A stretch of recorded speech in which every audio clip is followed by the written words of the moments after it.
Nama aktor sinetron Indra Bruggman baru-baru ini jadi sorotan netizen di media sosial.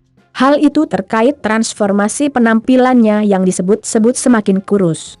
Aktor berusia 40 tahun ini pun sempat buka suara perihal perubahan fisiknya. Indra Bruggman sendiri ternyata tidak menyadari jika berat badannya turun drastis. Sebab, ia mengaku menyantap makanan seperti biasanya. Hal tersebut disampaikan Indra Bruggman dalam tayangan Rumpi pada Selasa, 7 September 2021.